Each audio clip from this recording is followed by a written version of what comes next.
Bonjour, bienvenue dans le podcast Smile in Brive et alentours, le podcast qui partage les énergies positives de Brive et ses alentours avec des rencontres souriantes. Je suis Mylène Lavial, votre hôte, pour cette série de rencontres inspirantes qui donnent envie de sourire. Aujourd'hui, je reçois Aurélien Labro, un smile digital nomade. Bonjour Aurélien, ça va ? Bonjour Mylène, ça va ? Je te remercie et toi ? Ça va, merci. Alors, je suis vraiment très heureuse de partager avec toi cet épisode parce que nous sommes rencontrés il y a 2 ans, quand tu es arrivé sur Brive, et tu as travaillé sur quelque chose qui est très important, mon site internet. Donc, tu travailles dans le web et j'ai été particulièrement touchée, au-delà de ton métier, par ton approche. Puisque, comme je vous l'ai dit dans le titre, tu es digital nomade, tu voyages beaucoup et en même temps, tu reviens toujours à Brive. Et j'ai été beaucoup touchée par cette manière de fonctionner, travailler, par ta bienveillance, ton écoute. Et je suis très heureuse que tu nous partages un peu de ton métier et de ta manière d'être et de faire ici avec nous. Est-ce que cette présentation te convient ? Eh bien, elle me convient tout à fait. Et déjà, merci pour l'invitation aussi. C'est chouette de pouvoir participer au podcast à cette expérience et même pouvoir justement échanger sur mon métier du coup, qui est aussi ma passion. Donc, j'adore en parler et les voyages aussi, quoi. J'ai oublié de le dire dans la présentation. Tu es un ultra passionné. Et ça, vous allez tout de suite l'entendre quand il va commencer à parler de son métier ou des voyages. La passion, ça se lit et ça s'entend ça se lit sur ton visage et ça s'entend dans ta voix. Alors, qu'est-ce qui t'a donné le sourire aujourd'hui ? Eh bien, je dirais quand je me suis levé. En fait, tout simplement, quand je me lève, tu sais, je fais un petit check de la journée, voir qu'est-ce qui va se passer, qu'est-ce que j'ai de prévu. Et bien déjà, le podcast, j'en enregistre pas tous les jours, donc forcément, ça, c'est quelque chose qui est assez nouveau. Enfin, c'est nouveau, pas forcément nouveau, mais c'est quelque chose que je ne fais pas au quotidien généralement. Donc je me suis dit, tiens, c'est un nouveau truc que je fais pas généralement, donc c'est cool. Et après, tout simplement, il y a mon meilleur ami qui vient d'Australie, qui est là actuellement, donc je sais que je vais le voir dans la journée. Donc déjà, rien que ces deux points m'ont donné le sourire en me levant. Et après, je pense que à voir où la journée me mène, quoi. Mais... Ah, génial, merci pour ce partage. Alors, dans ton parcours, qu'est-ce qui t'a amené à faire du digital ? Est-ce que peut-être tu peux te présenter en quelques mots ? Voilà, comment t'en es arrivé aujourd'hui à travailler dans le digital ? Alors, moi, j'ai toujours été passionné par 2 choses. C'est la vente et le web et le digital, justement. Et... D'ailleurs, on dit web ou digital ? Je pense qu'on peut dire les deux. Alors, digital est peut-être un peu plus vaste que web, mais au final... On dit que c'est la même chose. Ouais, on peut dire que c'est la même chose. Enfin, moi, de ma fenêtre de point de vue, c'est la même chose. Donc, du coup, j'ai commencé par être commercial, en fait, parce que mon père faisait ça et j'étais assez fasciné par le fait de constamment rencontrer des gens, être en train de juste nouer des liens avec des gens. Et donc, j'ai commencé par faire ça et en fait, parallèlement, je me suis rendu compte, j'étais commercial itinérant, donc je prenais ma voiture, j'allais voir tout le monde, et enfin, j'allais voir les clients et je me suis dit, comment je peux faire pour essayer de vendre un peu plus tout en restant chez moi devant l'ordi par exemple. Et là j'ai commencé à faire du mailing et en fait c'est des choses que l'entreprise ne faisait pas, elle était un peu vieux jeu.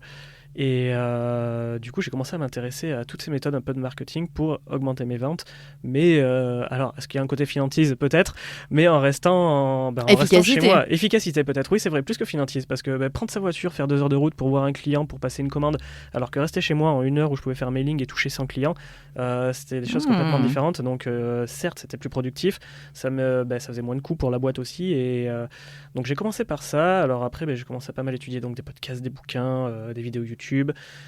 J'ai toujours fait des projets à côté de mon travail, donc j'ai commencé à monter des sites de dropshipping, mais c'était il y a presque 10 ans. Alors, tout de suite, je tiens à mettre un petit warning. Vous allez voir, ce qui est formidable, c'est que dans son métier, Aurélien a plein de mots un peu franc-anglais. Donc, vous venez d'entendre dropshipping. Donc, dans ces cas-là, ce que je vous propose, c'est que justement, vous allez voir, c'est un épisode un peu particulier. Vous pouvez aller sur Google et taper, certes, mais après, il va vous expliquer pas mal de termes. Oui, dropshipping par exemple, ça va être un e-commerce où clairement tu importes des produits principalement d'Asie, et là ce que je vendais dans mon premier dropshipping, c'était des pulls en rapport avec les séries qui sortaient. Par exemple, tu avais une saison de Breaking Bad qui sortait, je vendais des pulls à l'effigie de Breaking Bad. Ça paraît génial, c'était une très mauvaise idée parce que droit d'auteur, chose que je connaissais pas à l'époque, et à chaque fois je me faisais striker, mes pubs étaient annulées en fait. Donc du coup, j'ai fait le site, j'ai appris plein de choses, mais c'est pas allé jusqu'au bout. Et donc après, je me suis dit, bon, c'est pas grave. Autre chose que j'aime beaucoup, c'est l'écriture. Donc j'ai commencé à faire des blogs en rapport sur la technologie, où j'écrivais des articles sur la technologie. Et en fait, je me rendais compte que je passais plus de temps à bidouiller le site, à faire des sites, à refaire le site, plutôt qu'à écrire. Après, j'ai commencé à faire des sites internet pour des amis. Et puis, au bout d'un moment, je me suis dit, bon, ça faisait 5-6 ans que j'étais commercial. J'avais envie juste de vraiment me travailler dans le digital. Il y a à Dublin, en Irlande, c'est la Silicon Valley européenne. Il y a tous les GAFAM qui sont là-bas. Il y a énormément d'opportunités. Du coup, je me suis dit, bon allez, je quitte mon CDI et je vais à Dublin. Donc c'était quand même un gros pari. Un gros pari. T'avais quel âge? J'étais pas très très jeune. Enfin, ça dépend ce qu'on appelle jeune, remarque. Ok, pardon. Je devais avoir... J'avais quoi? J'avais 25 ans. Ah ouais, 25 ans, tu te dis comme ça, je vais à Dublin c'est ça, en fait, travailler. C'est ça. En fait, alors le pire, c'est que j'avais un très bon CDI, un job qui me plaisait. J'habitais à Bayonne, sur la côte basque, donc tout allait bien.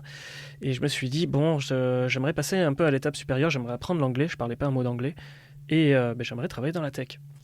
Donc je suis parti à Dublin. Ce que j'ai fait, c'est qu'avant, j'ai pris des cours d'anglais, j'ai travaillé que les entretiens d'embauche. Donc, hormis un entretien d'embauche, je ne savais rien dire. Génial. Et j'arrive à Dublin, je rencontre, je vais dans une coloc, j'ai une amie qui m'avait invité dans sa coloc le temps que je trouve un logement. Elle me dit, eh bien, ça te dérange si ce soir il y a une soirée et tout. Pour mon premier soir où j'arrive, je dis, bon, non, nickel, ça me fait rencontrer des gens. Et je rencontre un gars qui bosse, qui est Joachim, qui bossait chez un sous-traitant de Google et qui me dit, on cherche des Français pour mon équipe. Et donc, si tu veux, passe l'interview et vois ce que ça donne. Donc le mardi, j'ai passé l'entretien d'embauche et la semaine d'après, j'ai commencé. Chez Google ? Ouais. Alors, Google n'embauche pas tout le monde en direct, en fait, pour des raisons fiscales. En fait, c'est une entreprise qui m'a embauché qui s'appelait Majorel. En fait, l'entreprise avait juste vocation à envoyer des gens chez Google. Donc, ils m'ont embauché, ils m'ont envoyé chez Google, en gros. Donc, en une semaine, j'étais chez Google. Sauf que je parlais toujours pas anglais. Et là, j'ai dû commencer à faire la formation. Donc ça a été un peu compliqué. Je suis rentré tous les soirs avec des mal de crâne et Donc t'as appris l'anglais là-bas. Ouais. En même temps que tu faisais ton job. C'est ça. En même temps que j'apprenais un job dans la tech en fait. C'est fou ça. Donc le métier c'était sur les Google AdWords. Donc c'était un peu mon premier pas dans la publicité sur Internet. Et ça m'a permis de découvrir aussi un écosystème que je ne connaissais pas parce que je venais d'une entreprise qui était soit très bien mais qui avait des règles un peu à l'ancienne on va dire. Et là, tu te retrouves propulsé chez Google où, petite anecdote, un jour, il y a un gars qui a râlé parce qu'il avait mal aux épaules. Le lendemain, on avait tous des masseurs, des pistolets de massage pour toute l'équipe. Quoi. Donc, et là, tu te dis, OK, c'est un truc de fou. Il y a vraiment une attention au bien-être, c'est ça ? Des collaborateurs ? Le salarié est vraiment... Au centre, parce qu'en fait, étant donné qu'à Dublin, c'est la Silicon Valley de l'Europe, c'est extrêmement concurrentiel, il y a beaucoup d'entreprises qui essayent de se voler les employés, donc c'est très facile de trouver du travail, c'est le plein emploi, et les boîtes, elles font leur maximum pour garder les employés. Donc énormément de bonus, énormément d'avantages, il y a même des boîtes, tu te dis, c'est l'opulence, quoi. Il y en a une, c'est Indeed, c'est incroyable, des salaires incroyables. L'entreprise ouverte 24 heures sur 24 où tu peux aller chercher à manger. En fait, tu n'as pas besoin de faire tes courses, tu peux aller chercher à manger matin, midi, soir. Tu peux inviter tes amis. Moi, j'ai des amis qui travaillent, qui m'ont invité à travailler chez Indeed.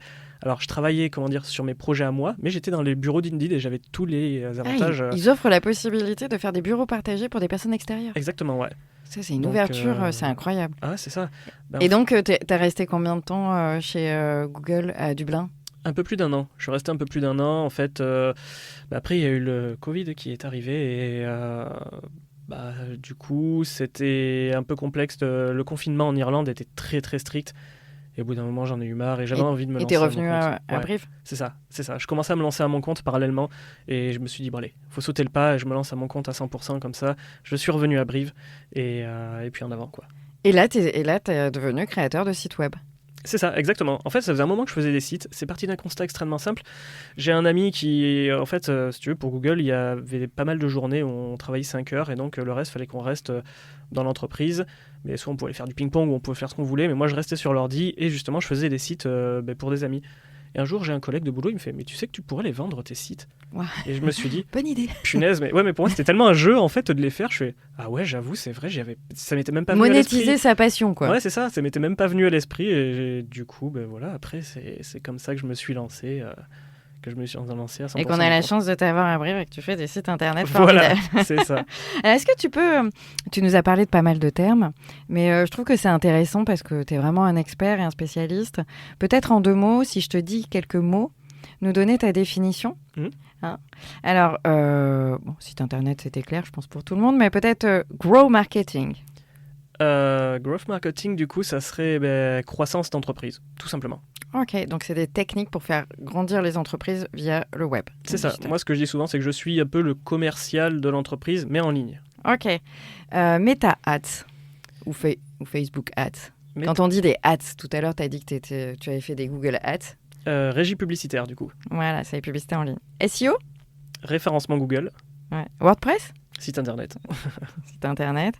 Et je ne peux pas résister à l'idée de te demander un peu ton avis là sur ce qui est le plus énorme en ce moment dans le digital et dans le web, c'est-à-dire l'IA, l'intelligence artificielle générative.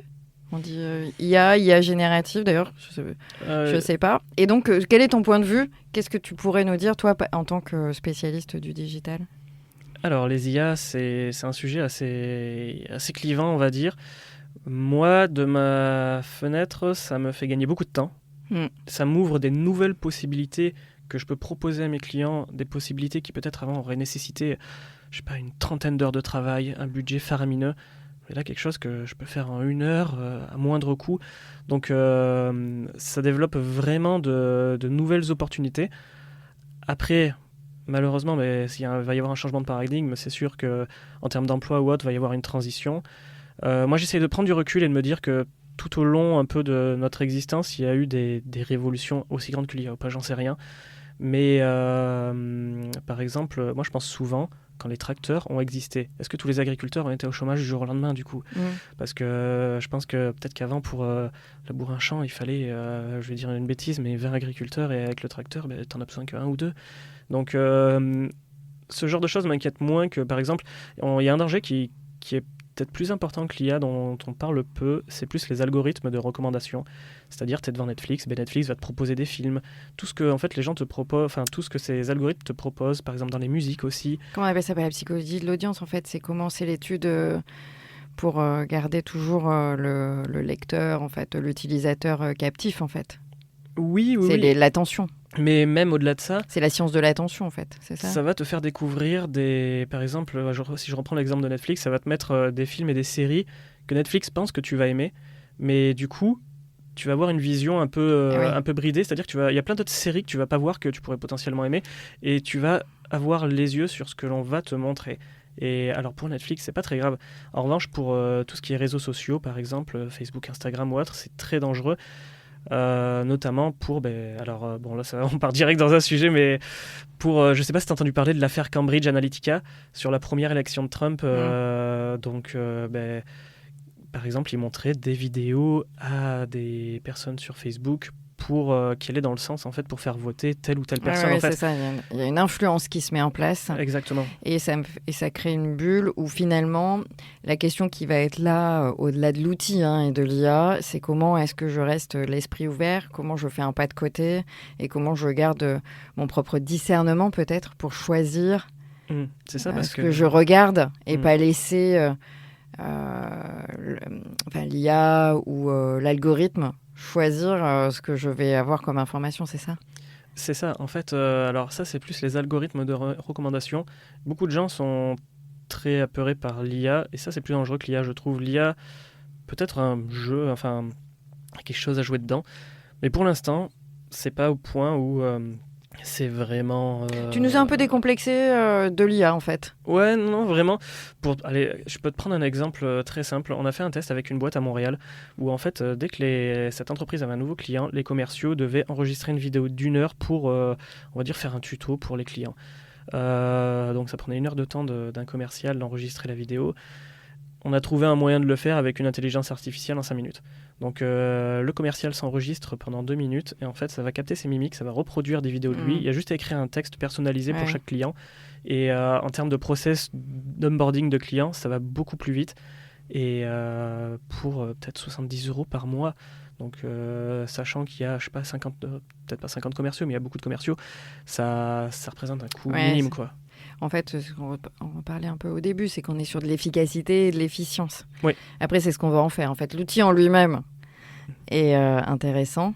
Il faut se décomplexer un peu, et après, c'est ce qu'on va en faire.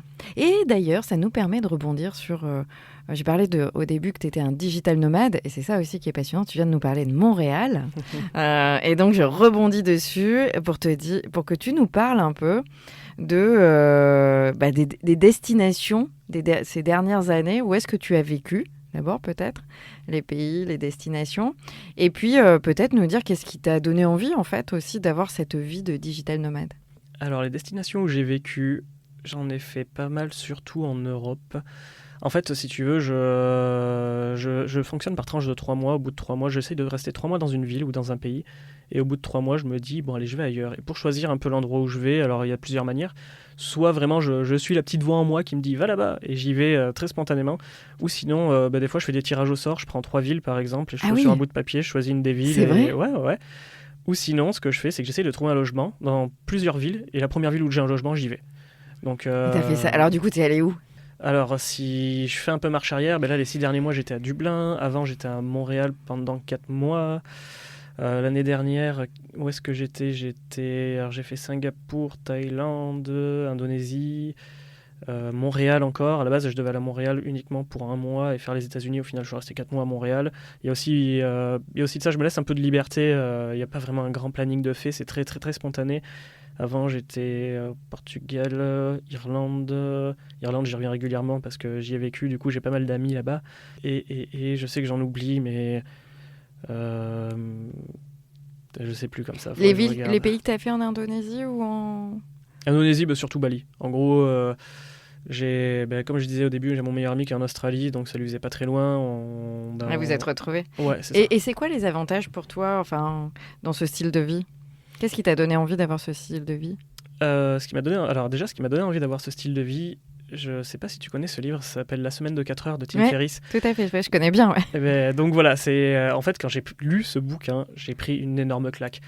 Moi, si tu veux, dans mon aquarium de croyances, on m'avait toujours dit il faut travailler le maximum possible, il faut faire 70 heures par semaine.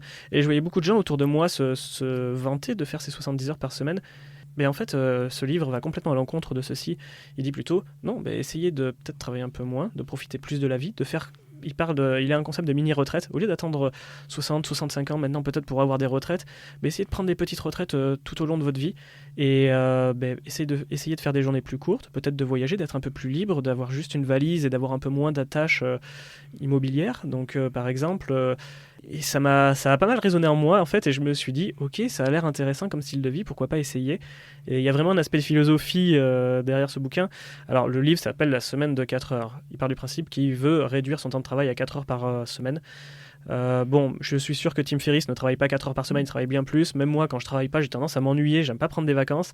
Mais je me suis dit, ok, au lieu de travailler dur, c'est plus travailler intelligemment. Comment je peux réduire certaines tâches et du coup optimiser mon temps et profiter pour découvrir de nouvelles choses. Alors, les avantages que je trouve à faire ceci, à avoir ce style de vie, déjà, c'est de découvrir de nouvelles cultures. J'essaye de rester minimum 3 mois, je disais, par pays, parce qu'il y a une période où il y a une grosse mode digital nomade, où les gens partaient avec leur ordi et faisaient le plus de pays le plus rapidement possible. Je trouve ça un peu idiot dans la mesure où t'as pas le temps de te poser, t'as pas le temps d'avoir de routine aussi pour travailler, parce que mine de rien, il faut quand même bosser. Et quand tu changes de lieu constamment... Et oui, ça te demande quand même une réorganisation, parce que là, il faut que tu trouves le lieu. T'as un moment d'adaptation, ouais. Et là où t'as été le mieux accueilli ? Le mieux accueilli, c'est dur à dire. Le mieux accueilli, déjà les Indonésiens sont extrêmement accueillants, mais l'endroit, je pense, où j'ai préféré être, c'était Montréal, et c'est pour ça que j'y reviens aussi. Là, j'y ai passé 4 mois cette année, 4 mois l'année dernière. Donc, je dirais Montréal et Indonésie, ce qui est complètement différent. Ça c'est complètement opposé. Mais et donc est-ce que peut-être que ça, il y a des manières de travailler qui sont différentes? Est-ce que c'est parce que ici, il y a quand même peu encore de personnes qui sont dans cette démarche-là. Est-ce que il y a peut-être plus de personnes ou plus à Montréal, par exemple, sur ce mode de fonctionnement en fait? Alors oui, sur ce mode de fonctionnement plutôt en Indonésie parce qu'il y a beaucoup de monde qui vont là-bas. En revanche, il y a plusieurs méthodes de travail, il y a plusieurs façons de voir la vie. En Indonésie, par exemple, tu peux vivre avec un salaire qui est quand même assez faible. Donc il y a beaucoup de gens qui montent leur boîte, qui se contentent de 1 000 € par mois et qui se challengent pas énormément. Donc ils ont un rythme de vie qui est extrêmement cool, qui est très bien, qui est très chill. Ils font beaucoup de sport, ils mangent healthy. Oui, parce que le coût de la vie est beaucoup moins important là-bas. Ben, c'est ça en fait. Et moi, c'est pas ce que je recherchais. Moi, je voulais vraiment voyager pour rencontrer d'autres entrepreneurs, m'ouvrir l'esprit, me donner des nouvelles idées, que ce soit en termes de business ou en termes de marketing. Ça doit développer ta créativité aussi. Et c'est un peu ça, c'est ce que je recherche, tu vois, c'est ce que je recherche complètement. Moi, je suis assez galvanisé quand quelqu'un me parle d'un projet qui est un peu loufoque et je lui demande à chaque fois comment tu fais pour trouver tes clients, c'est quoi tes méthodes de croissance en fait, et je trouve ça passionnant parce que tu sois à un endroit ou l'autre de la planète, c'est pas tout à fait les mêmes. Tu dois apprendre des techniques nouvelles en fait aussi et différentes que nous qu'on connaît peut-être pas encore aussi, non? Ça fait prendre un peu de recul. Par exemple, c'est un truc tout bête, mais en Indonésie, ils sont vachement en avance sur tout ce qui est marketing quand tu rentres dans un restaurant par exemple ou une boîte de nuit. Un truc tout bête, quand tu vas aux toilettes, sur la porte des toilettes, tu fermes la porte des toilettes, t'as la carte des cocktails, de tous les cocktails, de tous les verres et tout. C'est un truc complètement idiot, tu vois. Oui, mais on n'a pas ça je suis ici. tout à fait d'accord avec toi. J'en parlais hier avec mes études. Le physique digital, en fait. Comment tu lis le point de vente avec le digital? On a énormément de retard en France sur cette manière de communiquer, en fait, avec le client ou le prospect. Et nos points de vente en France physiques, on voit pas de digital dedans. C'est assez... pas tous, de plus en plus, mais bon, c'est quand même... je suis d'accord avec toi, on a un peu de retard, ouais. Mais là, c'est qu'ils sont partis d'une réflexion. On a une porte. Donc ça peut être un endroit où on peut afficher quelque chose. Qu'est-ce qu'on affiche en fait? Un truc tout bête aussi. Dans énormément de restaurants, ils savent que en Indonésie, on fait attention un peu à la nourriture parce que c'est pas toujours, on va dire, en tant qu'Européens, c'est pas toujours hygiénique, on se dit là-bas. Et en fait, ce qu'ils font, du coup, ils ont trouvé un moyen. Beaucoup de touristes regardent les Google, les avis Google. Donc, ils t'offrent le café quand tu vas manger quelque part si tu mets un avis Google. Donc, ils ont comme un QR code, en fait, sur chaque table du restaurant. Il y a écrit, tu as un café offert si tu mets un avis pour Google. Inciter, comme on dit en anglais, un call to action, un passage à l'action. Ça. Et ça marche, j'imagine. C'est complètement ça et ça marche à fond. Et je me dis, punaise, moi, demain, je suis un nouveau restaurant qui m'installe à Brive. J'ai besoin de me faire connaître rapidement en ligne. Alors, je suis pas restaurateur. Je pense que le café, c'est un produit avec une bonne marge. Mais à voir, j'essaye de faire des choses en fait pour qu'on m'aide rapidement, même si tu fais ça 3 mois. En 3 mois, vu le nombre de couverts que tu peux faire par exemple par jour, le nombre de Google Reviews que tu peux récupérer est juste énorme. Et en fait, c'est pareil, les Google Reviews, quand tu dois montrer ta review à quelqu'un que tu as mis, tu vas pas lui mettre une mauvaise note. Ça veut dire quoi, review? Review avis, pardon. Des Google avis, ouais. Donc, et comment tu te sens quand tu rentres à Brive? Eh bien, il y a un côté où je rentre à la maison en fait, parce que je revois mes amis, je revois ma famille. Donc c'est vrai que je reviens régulièrement et j'ai besoin de revenir assez régulièrement. Je me dis ça me remet un peu les pieds sur terre parfois. C'est une bonne chose. Je reviens souvent les étoiles dans les yeux, plein d'idées. C'est formidable d'entendre ça. Plein de choses que j'ai envie de développer à Brive. T'es dans un club d'entrepreneurs d'ailleurs, je crois aussi à Brive. Ouais, complètement. L'idée, c'était de rassembler des jeunes entrepreneurs et donc tu arrives en plus à être actif sur le territoire, continuer à garder à ta mesure. Et ça, je trouve ça chouette, quoi. Le club des entrepreneurs, c'est Manon que tu as rencontré, qui est passé dans le podcast aussi, qui le gère complètement à 100%, parce que moi, à distance, c'est un peu plus complexe. Mais tu arrives à garder des liens à distance, je veux dire, à Brive, quand tu reviens, comme tu dis, t'es chez toi. Oui, complètement. Complètement. Et tu retrouves tes... on va dire tes amis de la même manière, tes partenaires de travail. C'est ça. Moi, je trouve que c'est assez fluide. C'est complètement ça. Par exemple, pour te raconter rapidement la dernière expérience, l'association s'appelle le Café Freelance. Dès que je suis revenu un week-end pour l'anniversaire de mon père mi-novembre, ça faisait 5 mois que je n'étais pas revenu en France, un truc comme ça. Et en gros, Je suis allé direct au café freelance, il y en avait un qui s'organisait, c'était un jeudi matin, donc j'ai eu l'occasion d'y aller. Et en y allant, je venais de travailler pendant 4 mois chez Pinterest. Et du coup, j'ai pu parler, c'est tout bête, mais de Pinterest à certaines personnes du café freelance. Il y avait même une fille qui me disait attends, moi sur mon compte, j'ai ce problème-là et tout. Alors j'avais les accès, en étant en interne à Pinterest, j'avais accès à tous les comptes. Donc du coup, je suis attends, on va regarder ton compte, on va résoudre ton problème et tout. Et puis, ouais, j'ai eu l'occasion d'apporter une nouvelle expertise, on va dire. Et de partager ça avec mes collègues ici. Et c'est formidable. Tu reviens avec, j'ai l'impression que tu reviens avec tous tes apprentissages et tu nous les proposes ici. Alors du coup, et maintenant, quels sont tes rêves en fait ? C'est quoi la prochaine étape ? Il y en a plein de rêves.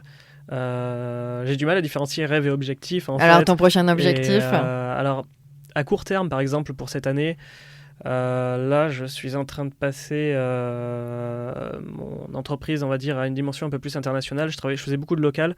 Là, par exemple, c'est un truc tout bête, mais les devis actuellement, c'est avec des boîtes en Suisse, en Belgique, en Irlande, au Canada. Là, j'aimerais vraiment développer mon entreprise au Canada et essayer d'avoir une dimension un peu plus internationale. Et surtout, le gros objectif, j'aimerais m'entourer d'une équipe. Parce que j'en ai un peu marre de travailler tout seul. Du coup, c'est presque un appel. Donc Ouais, ça peut être un appel. Mais je connais plein de jeunes ici à Brive qui sont hyper talentueux, hyper motivés. La seule chose, c'est que j'ai pas encore bien structuré ça dans mon esprit. Il faut d'abord que je le structure dans mon esprit avant de leur proposer ceci. Donc ça serait un des objectifs professionnels pour 2025. Alors, on arrive sur les questions traditionnelles du podcast. Alors, la première question, quel est ton souvenir le plus drôle, le plus inoubliable à Brive et ses alentours, une anecdote qui t'a fait sourire ? En fait, ça me fait penser beaucoup au lycée, parce que, si tu veux, avant, donc j'habitais dans Znac et j'étais au collège à Lassac. Je suis vraiment venu à Brive, on va dire, pour le lycée. Ah oui. Et les anecdotes, c'est beaucoup les anecdotes de lycée où je me fais mon groupe d'amis, où on va se balader dans le centre-ville de Brive, par exemple. C'était un peu nos premières sorties, tu vois, sans les parents. Donc, c'était juste aller acheter, je sais pas, un jus d'orange. On allait souvent aux galeries marchandes. Je sais pas si ça s'appelle toujours les galeries marchandes, d'ailleurs. Ouais, je crois que ça s'appelle encore comme ça. Et alors, j'étais au lycée à Danton, on partait de Danton, on passait devant Arsonval. Donc, t'avais les jolies filles d'Arsonval, t'avais des amis qui étaient à Arsonval, donc on faisait coucou, ça faisait un peu un inter-lycée. Et après, on a juste acheté notre jus d'orange. Ça faisait notre balade, en fait, et on revenait en cours, on avait ces premiers sentiments de liberté, parce que c'est un peu des premières fois où tu sors d'un cadre, t'es lâché dans une ville, et tu peux te balader sans voir tes parents derrière toi. Donc ça, j'y pense souvent, surtout en repassant devant, alors Danton, maintenant ça s'appelle Simone Veil, mais devant le lycée Simone Veil, du coup, Cabanis, et ça me fait, j'ai toujours ce côté nostalgique, en fait, qui me fait sourire. Ah, merci pour ce partage. Ça fait un peu pareil. J'aime bien, ouais. Ah, si Brive-la-Gaillarde était une chanson, ce serait laquelle ? Alors, la facilité voudrait que je dise les 3 cafés gourmands, oui. mais c'est beaucoup trop facile. Justement, pour revenir à ce que je disais précédemment, je dirais La Quête de Orelsan, qui est une chanson qui parle de l'enfance, en fait, et à chaque couplet, Orelsan parle d'une étape de l'enfance où il grandit, en fait. T'as une certaine douceur dans cette musique, t'as une certaine... en fait, c'est très mélodique, donc du coup, ça revient bien à l'enfance, c'est presque une comptine, et du coup, ce côté-là, du fait que j'ai grandi à Brive, ça me fait penser à cette musique. Ouais. Ok, génial. Alors, est-ce que tu as une astuce pour faire sourire les gens autour de toi ?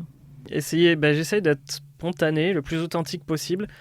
Au départ, c'est tout bête, mais au départ, c'est vrai que quand tu as quelqu'un en face de toi, tu as tendance à peut-être t'adapter à la personne à qui tu parles. Et plus je vieillis, plus je me rends compte que c'est pas une bonne chose, et vraiment d'être soi-même au maximum. Et en fait, c'est limite, alors comment dire, c'est limite... j'ai perdu le mot, mais pas empathique, mais généreux. Généreux. J'aime beaucoup ce mot de générosité. C'est limite généreux, en fait, de montrer tel que qui tu es vraiment et de partager ta vraie personnalité à la personne. Ça veut dire que tu lui offres tout, en fait. Tu offres entièrement ce que tu es, tu caches rien. C'est ça, Il y a une certaine générosité, J'ai pas beaucoup de tabous, donc justement, j'ai tendance à vraiment parler tout très spontanément, et je pense que c'est comme ça que j'essaie de faire sourire les gens autour de moi. Ouais, ça va. Super, merci. Alors pour terminer en beauté, imagine, tu as la possibilité de faire une campagne d'affichage à Brive avec un message qui donne le smile, le sourire. Quel message aimerais-tu transmettre ? Eh bien, alors, je me faisais la réflexion que le chauvinisme, ça a tendance à avoir une vision assez péjorative, alors qu'au final, c'est peut-être une bonne chose. Et moi, je pense que ce qui serait pertinent, ça serait de faire une campagne publicitaire avec Brive avant, genre, je sais pas, 1800, Brive dans les années 90, par exemple, Brive en 2010, Brive en 2025, et d'essayer que les gens se rendent compte, en fait, de l'évolution de Brive, parce que je trouve que Brive, ces 20 dernières années, quand tu prends le centre-ville, par exemple, tout ce qui est autour de rue Toulzac ou même la place de l'Opéra, c'est devenu vraiment sublime. Ils ont fait quelque chose de très beau. Et j'aimerais que les gens prennent un peu de recul, se rendent compte de ceci, que ça évolue, que ça va dans le bon sens, que ça va dans un sens. Est-ce que c'est le bon ou pas? Il y a quand même de belles choses qui sont faites. Et surtout, ce qui est beau, c'est que ça évolue, ça s'adapte à maintenant, on va dire, tout en gardant son caractère, en fait. Vraiment, il y a ce côté, on garde l'entité briviste, il y a le logo de la moustache un peu partout, que ce soit même le Brive Festival, ce que c'est devenu, c'est un truc de fou, je trouve. On a quand même Maître Gims, c'est venu, je crois. Sting, les Black Eyed Peas, enfin, c'est pas rien. Et donc, je trouve qu'il y a vraiment une entité forte qui reste sur Brive tout en évoluant quand même. Même la ville évolue tout en gardant son identité. Et ça, c'est fort. Donc, un peu de chauvinisme, ça fait pas de mal. Un peu de chauvinisme, ça fait pas de mal. Et j'ai entendu le mot sublime. Brive est sublime, on va garder ça. T'as dit à un moment, et c'est sublime ce centre-ville. J'aime bien ce mot de sublime, en fait.